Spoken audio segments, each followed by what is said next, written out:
I'd like to call to order this regular meeting of the Boulder Valley Board of Education for Tuesday, September 12th, 2017. Laura, could you please call the roll? Belval. Here. Benford. Here. Fuqua. Here. Garcia. Here. Gebhardt. Here. Marquis. Here. Myers. Here. Please join us in the Pledge of Allegiance. Allegiance to the flag of the United States of America and to the republic for which it stands, one nation, under God, indivisible, with liberty and justice for all. Good evening, everybody. We'd like to remind us all that the mission of the Boulder Valley School District is to create challenging, meaningful, and engaging learning opportunities so that all children thrive and are prepared for successful, civically engaged lives. We begin our regular meeting, as always, with the superintendent's report. Good evening, Dr. Stevenson. Thank you. We have several items this week that I had talked with our board president, and he thought the board would want an update on. So let me start with our elementary school counselors, one of the things that we are incredibly excited about over the coming year. So that as we open the 17-18 school year, we have put 10 school counselors, each serving 3 elementary schools, into our schools. Tammy Lawrence has been hired as the support staff for our elementary counselors, and she has hit the ground running and is providing great support for our elementary schools. So we are feeling very positive about the elementary counselors, and we will look forward to being able to bring you an evaluation of the program and expanding it. Very excited. Now, for our high schools, for the 2017-2018 school year, the Board of Education had created a priority for high schools to limit class sizes to 30 students in 9th and 10th grades within on-level language arts and math courses. Staff is currently assembling the data from Infinite Campus, and we are planning to make a report to the board at the September 26th board meeting during the superintendent's report. The preliminary data indicates schools were largely successful in meeting this priority, with a few exceptions of singleton classes slightly over 31 students across the district. In order to provide the most accurate data to the board, we will want to wait until the end of September, when all classes are balanced and the student counts within our high schools are more precise. Finally, as you all know, with any group you've met with in the last 2 to 3 weeks, we are still receiving questions about the Boulder Valley Schools fraud case with the bond issue. And you all know that the Daily Camera had put that on the front page of the paper, which dramatically increased the questions that we were receiving. So the board president asked that I do an update tonight so that possibly we can answer some of those questions. So, in the late summer of 2016, Boulder Valley School District experienced a cyber deception that resulted in fraudulent payments of $825,000 being made between August and September. The district worked closely with law enforcement and quickly recovered $680,000 through reverse transactions and insurance payments. Since being discovered, the district has implemented additional internal controls to significantly reduce the potential for future incidents of external fraud. An arrest warrant was issued for an individual who has since fled the country.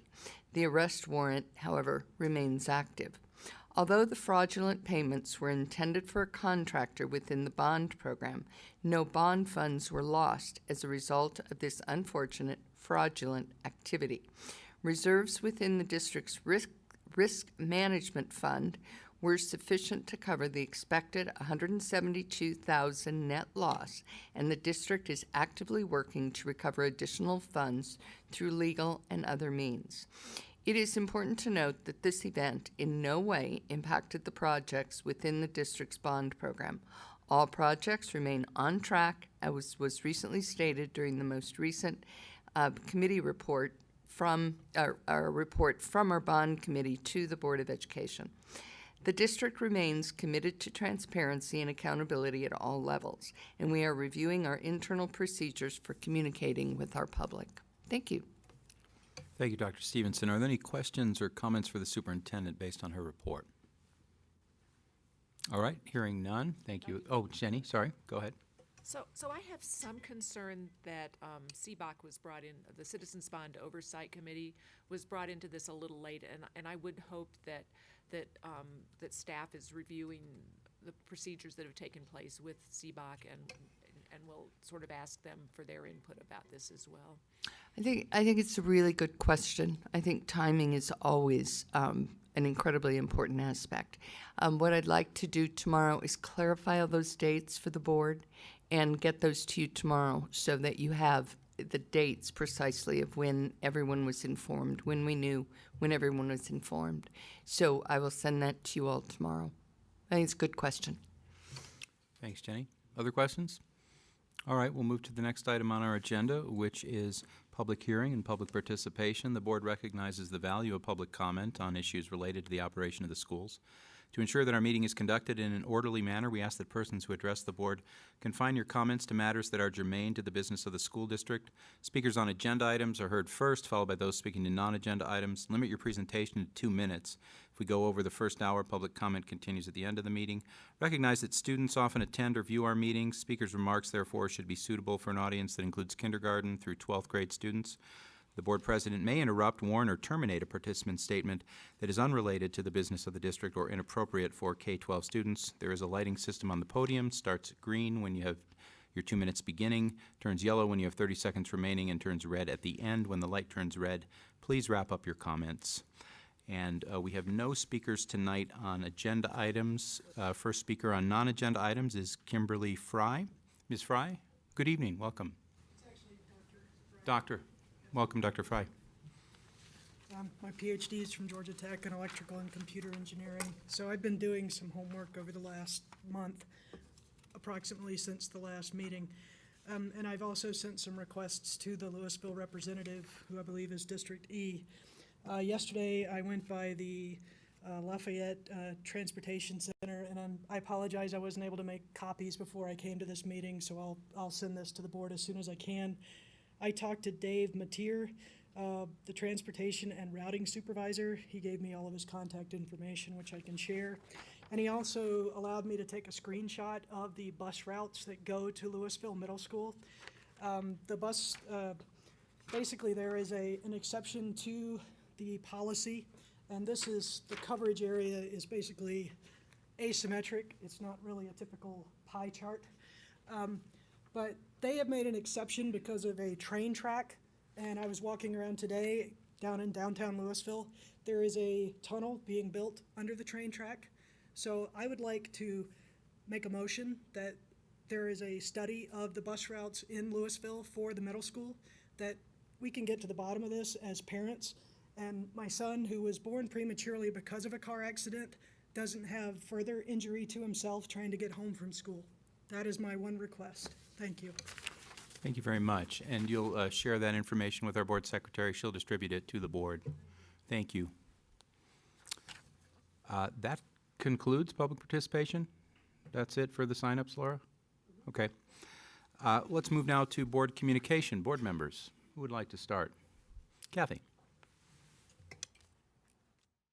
I'd like to do a shout out. I see two of the esteemed members of our administration in the audience, to Katie and Joan for the outstanding work they did at the CTE 50th anniversary celebration that we had last week. I know how hard they worked, and their staff worked really hard. We had great food, we had great music, we had great participation. So it was a very nice event. I know most of the board was also able to come, but I just want to say thank you for that hard work. And it was just great having Virginia Patterson there too, I think. She warmed everybody's hearts, and it was just great to have her there. So I just want to say thanks again. Then also, along with Tom and Shelley and Cindy, we were at the ribbon cutting for the Boulder High Fieldhouse, and the view from the top of the fieldhouse is pretty spectacular, and everybody was super excited about the new fieldhouse and all the work. And I have to say, it looks a little different than when I went to high school there. They cut down a lot of trees, and they had to do a lot of cleanup work. And so, you know, kudos to the bond work and all the construction work that went into getting that done. And also, along with Sam, I went to the DAC meeting, and that was helpful and interesting to hear their perspectives. And I think we have some room to move on some of our transparency issues, which was raised at the DAC. So thank you, Cindy, for bringing up the fraud work, so we can be talking about these issues in a transparent and upfront way with our community. And it's just great to see how many people show up now for the DAC meetings, because that's a really important way for us to get feedback from the community. And then lastly, last night I was at Representative Becker's town hall at Casey, and we had great participation from our staff. We had Andrew there, we had Brendan there. There are other staff members there just supporting I think sometimes we almost outnumbered the number of participants there, but it was nice to see Representative Becker and Senator Fenberg and Representative Hooten reaching out to the community on school issues. So it was really nice to see that and to have the kind of open dialogue that was going on at that meeting. So that's all I have to report. Thanks, Kathy. Other board members? Jenny? So one of the things that, and you all know this, I'm sure, but one of the things I have enjoyed the most about my time on the board, and that I will probably miss the most when I'm off the board, is my visit to the schools, particularly the schools in my director district every year. And so I'm sort of making my valedictory tour of the schools in Broomfield and my school in El Dorado. I think of them as my schools. I own them. And so I'd like to thank the principals that have been gracious enough to set aside time in their schedule to let me know what's going on in their schools and to talk to me about their concerns. So far, I've been to Broomfield High School twice because, hi Ginger, because I was also not only able to walk through and see the new improvements to the bond improvements to the school, which I know they're very excited about, but I was also able to get over for the Chromebook deployment this year. And and I have to say that not only at Broomfield High School, but at all of the schools I visited, I've heard some very thoughtful conversation, or I've had very thoughtful conversations with teachers and staff about the use of technology in our schools. And I know that many of our board members have concerns about appropriate use of screen time and use of technology in a way that enhances learning and isn't just a crutch is just more than just a crutch. And I've heard teachers and staff addressing all of those concerns even without being asked about it, not without prompting, talking about how much time is appropriate for students to be on a screen. Should they have alternatives? If a student would rather do work with turn in paperwork or would rather do work with paper, do we make that available to them? How do we do this so that it actually enhances the instruction rather than just being a babysitter for kids? So I've been very impressed, and I look forward to following this, following our rollout of technology into the future, because I think it's off to a good start. I was also able to visit, so far I've been able to visit Cole Elementary, and where they're doing exciting things, and Birch, where we had a presentation about the innovation work that's going on at Birch, and I was able to see some of the classroom, the new furniture they've adopted over there, and people are very excited. I'm impressed that the teachers are able to make do without desks in their room, because I don't know what they do with their trash, but I guess they have to be really well organized.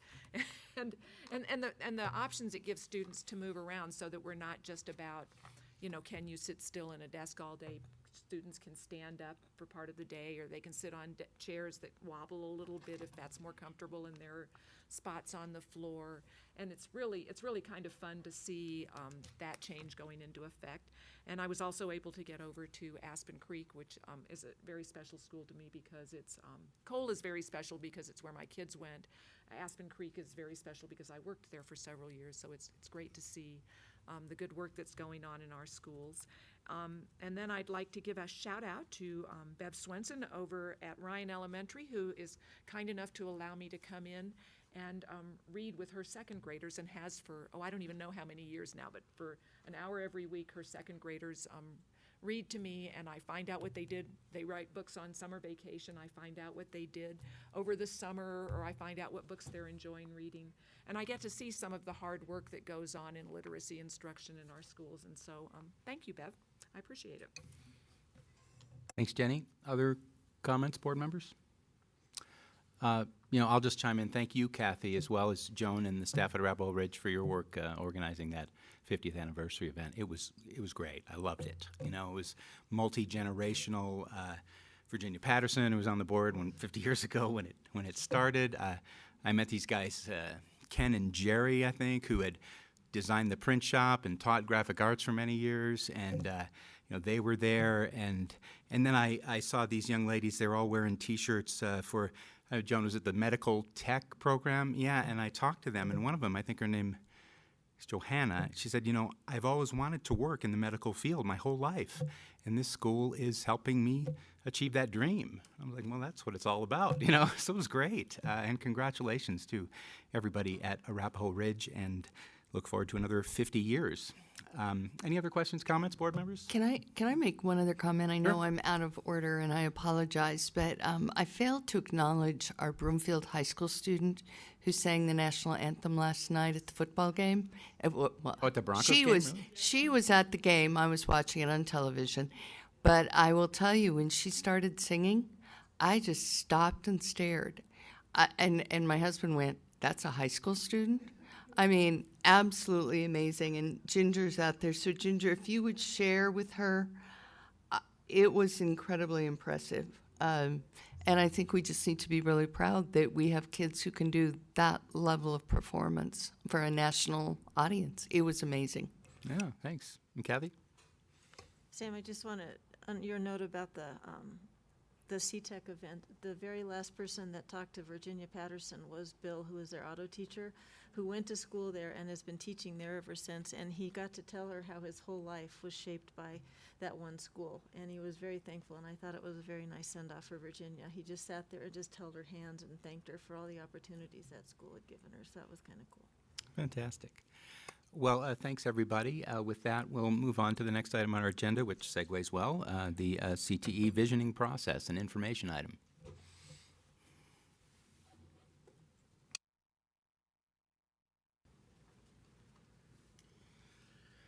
So President Fuqua, members of the Board of Education, Dr. Stevenson, good evening. My name is Mark Schaefer. I'm the Assistant Superintendent of Secondary Schools here at Boulder Valley School District. Joining me this evening are two esteemed colleagues, Dr. Joan Bludorn, who is our Director of Career Tech Ed, and Katie Hazley, who serves as the Assistant Principal. So phenomenal segue into what we hope to do is provide a bit of an update for you on our visioning process with our Career and Tech Ed Center. And so I got the first slide, but the board did such a great job recapping the evening. Again, just my kudos and congratulations. It was extraordinarily well done. It was great to really get a great retrospective through the decades. When you did that, Kathy, was great. And just getting people to speak from the heart, it was super authentic. And then Tom at the very end with just the looking at the partnerships with Ball and moving into the future. It was just a great evening, and I thought Arapahoe campus really showed great. So that was awesome. Thanks for taking care of my first slide. Second slide. So the visioning actually began last year, and so we did a number of activities to lead up to the work that we're doing currently right now.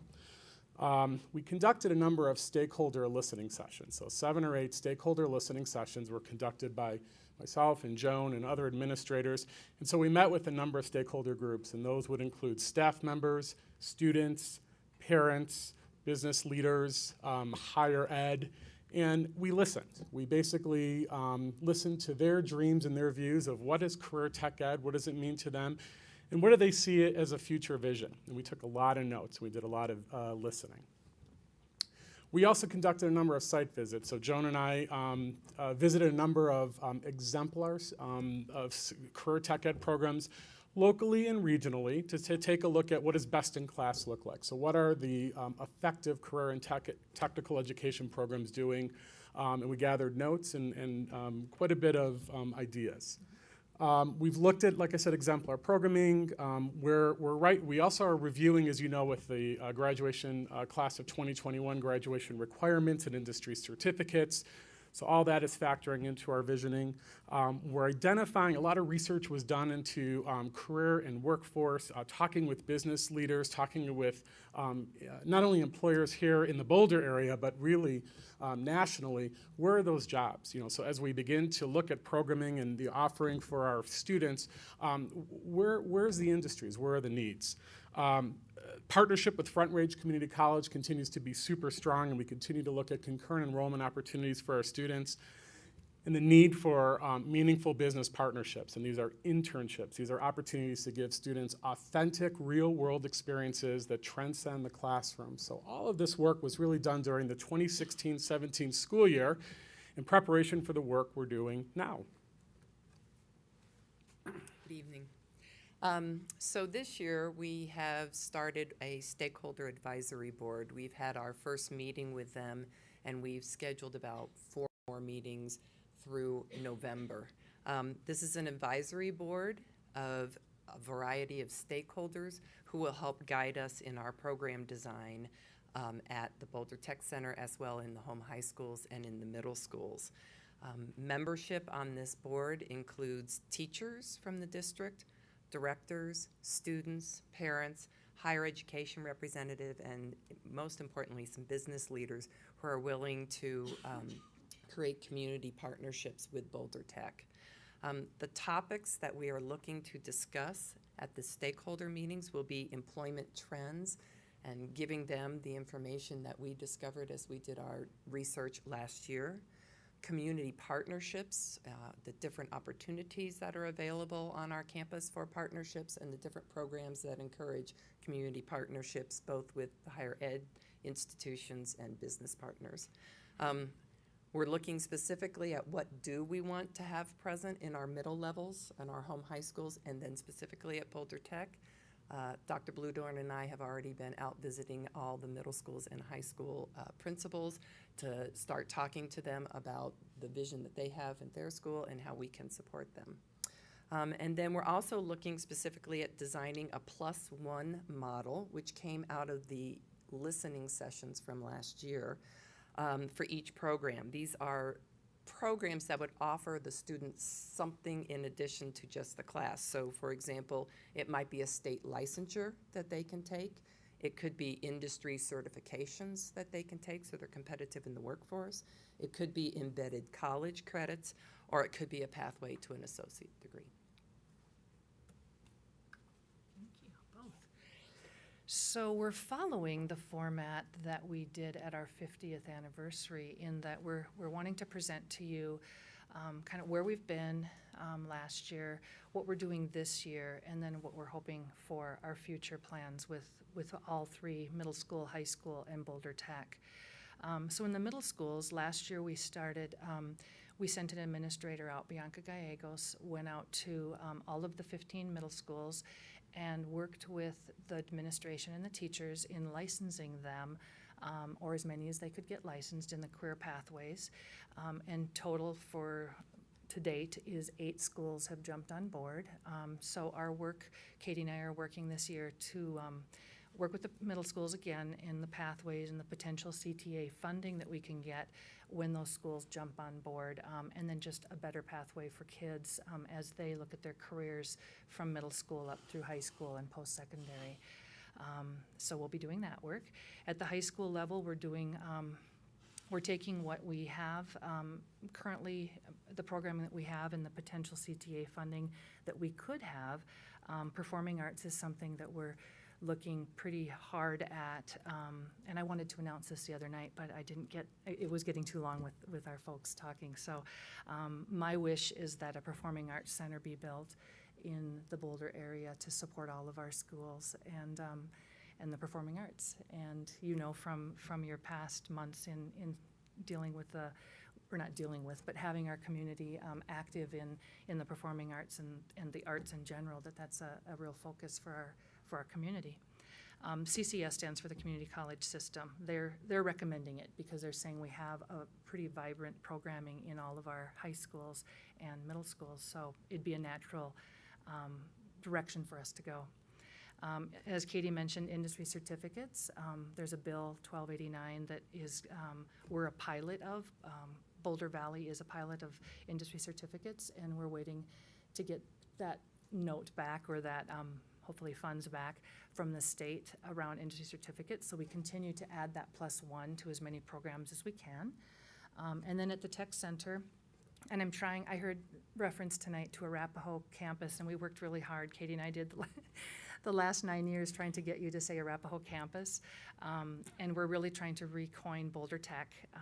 We are one of the only centers in the state that are named after our city. And so Boulder Tech is going to expand and have new and existing programming be, state of the art, looking at, again, the certificates. Internships and partnerships are huge.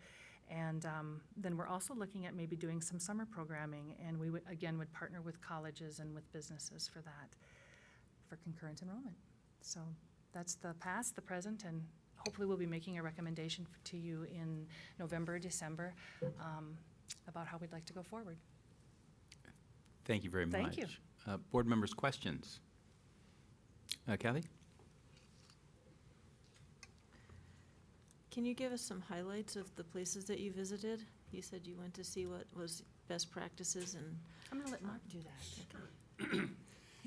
So locally, we were really impressed with Jefferson County. They have a huge current tech ed center there, and so it's pre-Dr. Stevenson. We looked at St. Vrain, and we looked at their. They have like a virtual. Actually, I went with Tina, I believe. So we looked at St. Vrain together. We looked at, so in Phoenix, Arizona, there's a place called EVIT, the East Valley Institute of Technology, which is a behemoth. This is a enormous career and tech ed center. It's a consortium of 10 school districts in the East Valley of Phoenix that feed in, and so they do like everything. I mean, any career tech ed program that you can imagine, they have, and they do it really well. And so we wanted to learn from them as well. And let's see, we were also, the other trip we took was to Seattle. They have an academy model there. And so we were very interested. So they don't have a tech center in Seattle. Each home high school specializes in one strand of career and tech education. And so it was interesting to see how comprehensive high school, similar setup to ours with similar size, but each one took a different focus. They are not an open enrollment district, and so students who, let's say, were very interested in travel and industry, if you happen to feed into that high school, lucky you. And if you didn't feed into that high school, you don't get it. And so that was not as attractive to us with the academy model there. So we also worked with someone at the state level, Sarah Heath. And so she also exposed us virtually to some other places, like there's a Georgia Virtual Academy, which they pretty much run their program statewide through kind of a virtual academy model, which was interesting to us, but we are more interested in the hands-on classroom and internship-based experiences. So. Will you be exploring potential collaboration with some of our neighboring districts on offering career tech classes? Like you said, that the big program in Arizona, it seems like we might be able to look at that. School districts. We currently are partners with Sept. That's a document that gets signed every 5 years by our superintendents. And we, in fact, have students that go to St. Vrain if there's a program that we don't currently offer. So I'm super excited about their innovation center and their manufacturing and how that could maybe play into us. I know the director quite well, and I was meeting with her frequently last year. We just haven't got back up and running this year. But it could definitely be about how we share our facilities and the cost. Busing would be a concern. I mean, there's other concerns, but it's definitely got potential, and we have exchanged kids in the past, so that they for sure are our partners. Thanks, Kathy. Oh, you have more questions? Sorry. Do you want me to share one? No, Sorry. that's all right. Thought you were done. Go ahead.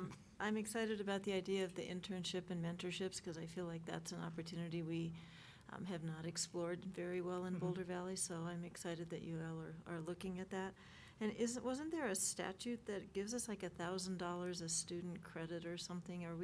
Is that taking effect That's now? at industry certificates. So we submitted as a Boulder Valley, 177 students took and passed. A lot of, I think 101 of those students were with computer science, several at Monarch, and then the Tech Center.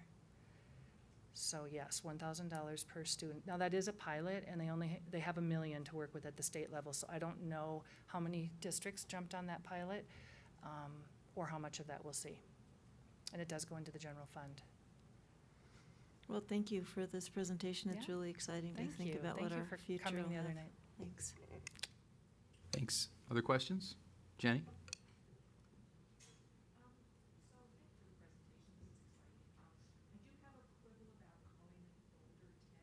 Because I'd just like to remind you that we have a number of communities in our district. It's not just Boulder. You could call it Boulder Valley Tech, maybe. I would be okay with that.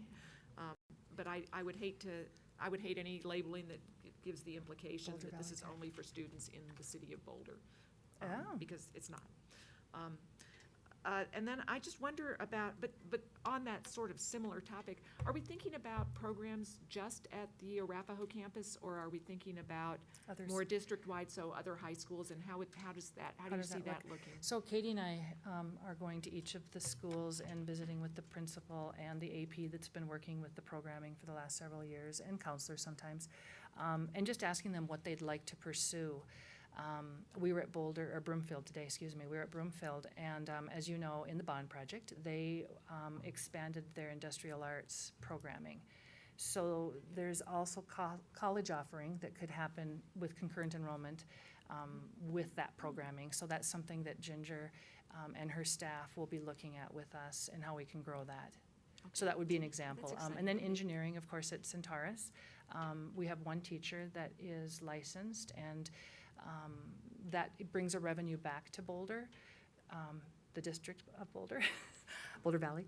So Mr. Ryan is looking at perhaps getting more engineering teachers on board. He's also inspired by the performing arts, as is Boulder. I'm sure we're going to hear that from Fairview too. So, yeah, they'll each be growing programs. Yeah. So I'm interested in the summer, I'm interested in your work with the middle schools and how that summer programming exploration, how you see that looking, and how soon you might get that. I'm going to let Katie Ramped talk up. about that, since she has been your summer school director, principal for the last few years. So as summer school moves towards more of an enrichment opportunity, especially in the middle school, we would be looking to work with summer school to offer courses for enrichment that might introduce students to a pathway and all of the career opportunities within it. One of the groups we met with just today is Project Lead the Way, and they have a class that they offer in middle school called Medical Detectives, and so that seems like a perfect fit to offer in the summer school offerings for 6th, 7th, and 8th graders who are interested in possibly pursuing a career in the medical field, or just have an interest in it and don't know they want a career in the medical field. So. Okay.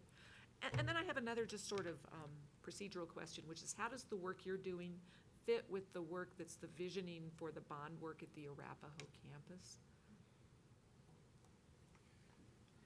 So we are looking at programming first, and so as we determine the needs, we want the programming to fit the facility, not the facility, we want the facility to fit the needs of our programs. And so we're sequencing it purposely to really review and audit what we're currently doing, and then look at the footprint of the building and see what improvements or changes we need to make as a result of what we come up with our programming. So we're being very intentional and deliberate by taking a look at what programs are we going to offer, and then how will the building meet our needs. Right. And so what's the timeline for the Arapahoe campus? Do we?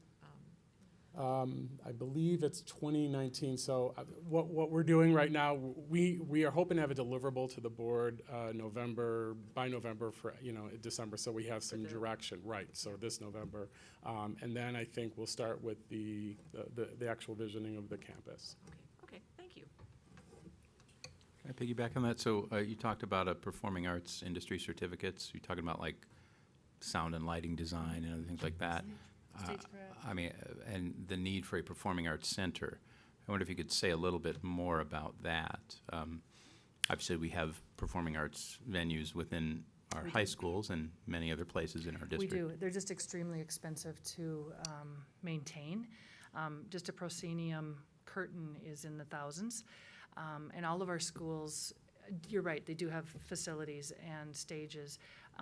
But for true stagecraft and lighting and what you would see in Frozen, for example, is something that needs to go a notch higher. And perhaps just the funding alone would be something that would be able to support all of the schools. So it's my dream, and it's something that I believe that we can start. It might be a 10-year plan, but it's not maybe tomorrow. We probably need another bond, and so. But at the beginning, we can do it. I mean, and that's what Sarah Heath, the provost for Community College System, has said to us, is that you have pretty nice facilities to work with at Boulder High, at Fairview, Centaurus, and you have the programming. So it's a natural direction that we could go to start getting funding from the state. Great, thank you. Other questions, board members? All right, hearing none, thank you very much for the presentation. Thank you. Look forward to future updates. Board members, will move to the next item on our agenda, which is action items consent grouping, including 7.1, approval of minutes, August 22nd, 2017, regular meeting. 7.2, acceptance of donation, El Dorado K-8. 7.3, acceptance of donation, Whittier Elementary. 7.4, approval of FRS contract for intergovernmental service agreement between BVSD and the City of Boulder. 7.5, iFactory digital web strategy. 7.6, special education out-of-district placements amended. Are there any items board members would like to pull from the consent grouping? Hearing none, I need a motion to approve the consent movement. Motion from Kathy, second from Tina. Is there any discussion of any items on the consent grouping? Hearing none, Laura, could you please call the vote on the motion to approve the consent grouping? Belval, Yes. Benford, Fuqua, Yes. Garcia. Gebhardt, Yes. Marquis, Myers. Yes. Motion passes. Thank you. Next item on our agenda is study items. 9.1, study of board policy BG, school board policy process. Dr. Stevenson, are you setting this up, or Melissa? I hadn't actually planned on it, but we certainly can ask Melissa to come up and join us. I think she's here, Yes. who studies policy deeply. So what I would do is ask Melissa to join us, All right. and she can set it up much more effectively. The school district's attorney, Melissa Barber. Good evening. So this request came from Board Member Marquis to change the process for regulation adoption in the school district.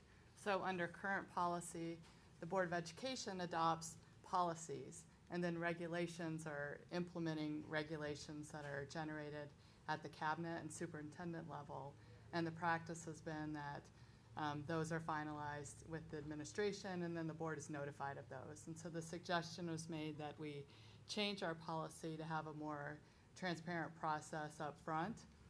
So any proposed regulation that administration has would come to the board at least 30 days in advance in a public setting, so in a regular meeting, and then the adoption would take place as normal. So that's the way that I've drafted it for your consideration. There was one, since we are trying to track the CASB model policies, there was one cleanup that I also did a red line on the policy, since really our policy manual is not so much a book that people check out anymore, it's all online, so.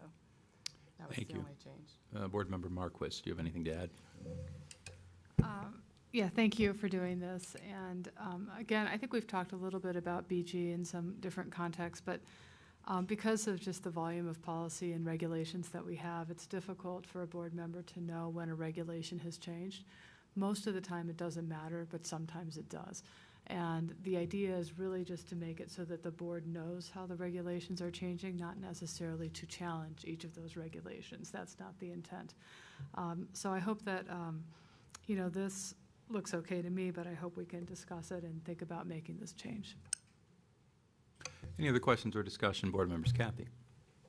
I just want to thank Tina for bringing this up. I support this conversation and the proposed change, so thank you. And thanks to Melissa for doing it.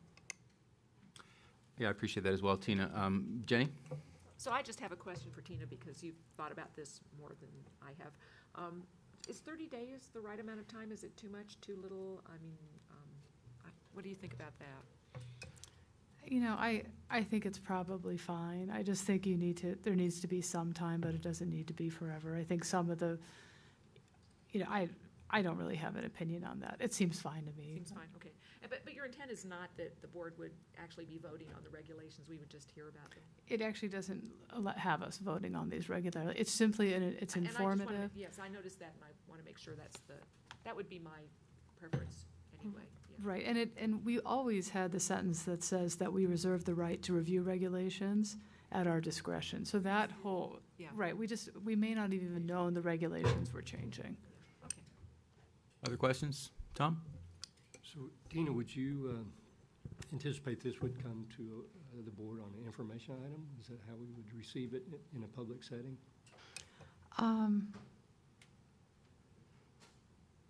Yeah, probably. I Yeah, wonder if not we as a should- study, yeah, Yeah, not a study, because we're Right. not going to approve it, information so that we're informed, the public is informed. yeah. Maybe we should add some wording to it about that. Okay. That would be, Do you think that's the best as an information? yeah, because that way it gets out to everybody Yeah. at the same time. Okay. So the proposal from Tom and agreement from Tina is to just call out how it comes to the board. Do you get that, Melissa? Yeah, so it says notified, so I can add some language, like maybe, for example, information item on the agenda.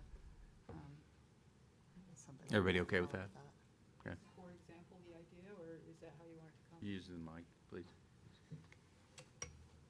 Is, for example, what you want, or is it will come by information? I guess I would like to see it will come. Okay. Everybody okay with that? All right. Other questions, comments?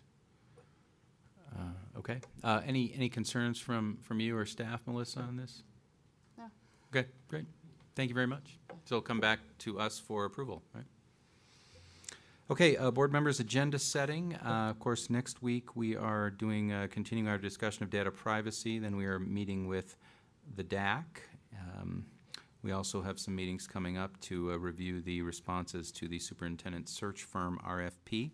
Are there other items you'd like to call out at this time?